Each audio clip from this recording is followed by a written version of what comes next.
Good morning and welcome back to Almus Market Mornings. Things have been quiet on the markets front with movements well contained to rangy actions. Tech side is once again showing signs of correction, and the narrative is again the same old question on valuation. The interesting movement in currencies is that yen, which is once again above 162 against the dollar, it's continuing its slow weakening path. Not much has been of significant interest, and it more seems like markets are biding their time. So let's understand this from JK. Good morning, sir. What do you think would be a trigger markets are waiting for? Good morning, Swaraj. I think markets are seeing very little by big triggers this week. For one, we don't have, the tier one data this week from, all around the regions, and we only have them next week when we have the inflation data from the US as well as India.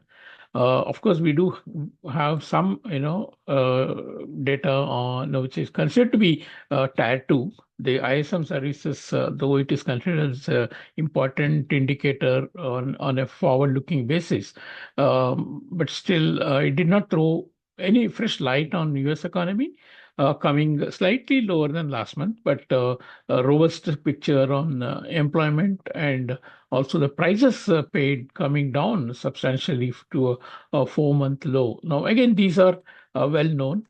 Then, of course, we have the uh, you know FOMC minutes tomorrow. This could be seen as somewhat interesting because the meeting itself, the post-meeting statement, as well as Kevin Warsh's press conference last month, did not throw, or rather, did not give a much by way of what the market can look ahead to from FOMC. In other words, Kevin Warsh actually said that they will not be giving any forward guidance, and he would rather look at market data and also the market reactions to the various economic data based on which Fed will be acting, except that, Fed is more focused on maintaining 2% inflation, 2% inflation target being met. So then yesterday we also had one of the influential former Fed members saying that lower oil prices should not give a false sense of comfort.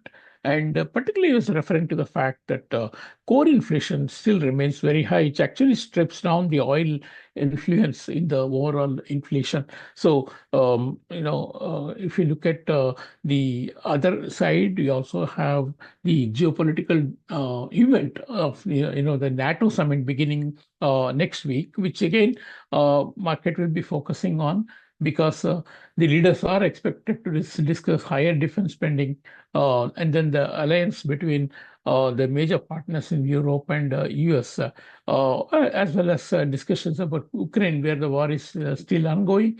Oil prices remain low. Saudi Arabia cut the oil, their crude prices for their customers by the most in last 26 years.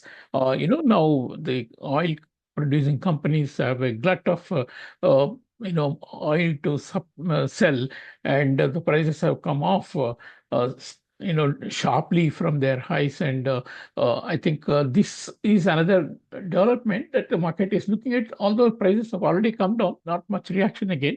So I think there's no fresh input for the market to act upon. And one more confusing state for the market is that the strong jobs report last month was followed by a somewhat weaker one this month, and then lack of forward guidance. Yields trading higher despite a big plunge in oil price. So what they are going to do next is so I think. And one more reason I can see is that Western world could be slowly slipping into a vacation period also, middle of July to middle of August. So market will be happy to stay away from big volatility. We already seen enough of it this year, particularly since the Gulf War started. So we are in a holding period. Yes, next week could be bringing some more influence to the market. Yes, amid all this, one default move that is happening is, as I said, the rise in AIF stocks yesterday, strong rally in Nasdaq, and that continues.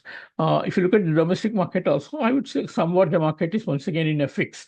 What to do with the rupee next, because we have had a sharp correction to the rupee's fall from 96.96 towards 94, and then we had very swift rise towards 95.50. And 95.50, of course, has been holding because PSU banks have been consistently offering dollars.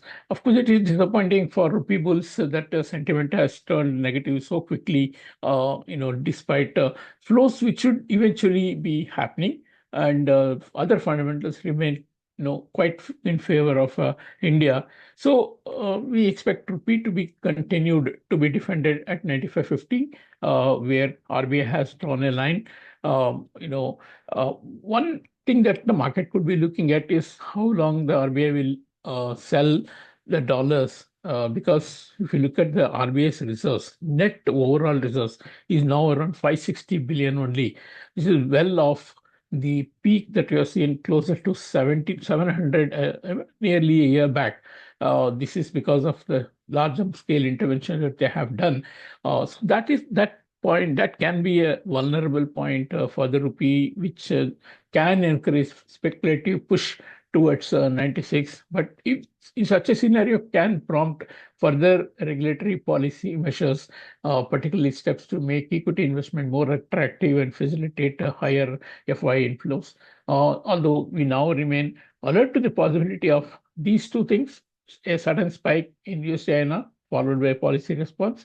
But then, as of now, I think even the rupee market will remain on a holding pattern, awaiting some fresh developments or moves by the government or the market. Thank you. Thank you, JK. And yeah, generally markets are in a holding pattern. I think something to look out for would be the FOMC minutes because, as you said, the statement and Chair Warsh's speech didn't give out much. So markets would be keenly watching that. Interestingly, Saudi Arabia cut prices for their customer by the most in 2 decades.